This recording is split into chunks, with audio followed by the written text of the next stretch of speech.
വടക്കഞ്ചേരി മുടപ്പല്ലൂർ പന്തപ്പറമ്പ് കുണ്ടുകാട് റോഡിൽ വണ്ടാടി പുഴയോരത്ത് കഞ്ചാവ് ചെടി കണ്ടെത്തി.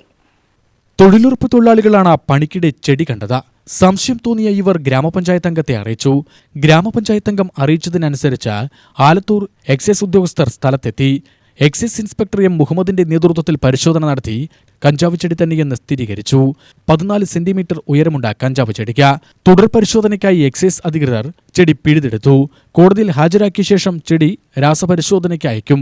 ഫലം വന്ന ശേഷം ചെടി നശിപ്പിക്കും. കഞ്ചാവ് കണ്ടെത്തിയ പ്രദേശത്ത് പരിശോധന ശക്തമാക്കുമെന്ന് എക്സൈസ് അധികൃതർ അറിയിച്ചു. ഇപ്പൊ നമ്മുടെ ഗവൺമെന്റും ഭയങ്കര സ്ട്രിക്റ്റ് ആയിട്ടാണ് നോക്കുന്നത്. ഇപ്പൊ എല്ലാവരും ഒതുങ്ങി ടൗണിലൊന്നും കാണുന്നില്ല. ഇതുപോലത്തെ സ്ഥലങ്ങളിലാണ് പിള്ളേരെ കാണുന്നത്. ടൗണിലെല്ലാം ചെക്കിങ്ങും കാര്യങ്ങളൊക്കെ നന്നായിട്ട് നടക്കും. പക്ഷെ ഈ ഉള്ള ഏരിയ നമുക്കങ്ങനെ പരിചയമില്ലല്ലോ. നമ്മൾ പോലും പ്രതീക്ഷിച്ചില്ല ഇവിടെ ഇത്രയും വലിയ സ്ഥലമുണ്ടെന്ന്. ഇതുപോലെ ഇപ്പൊ കുറെ സ്ഥലങ്ങൾ കണ്ടുപിടിച്ചിട്ട് പെട്രോളിംഗ് എല്ലാം നടത്തുന്നുണ്ട്. രാത്രി പകലൊക്കെ നമ്മൾ പല വേഷത്തിൽ യൂണിഫോമും എല്ലാവരും പോയിട്ട് അങ്ങനെയാണ് കേസ് കിട്ടുന്നത്.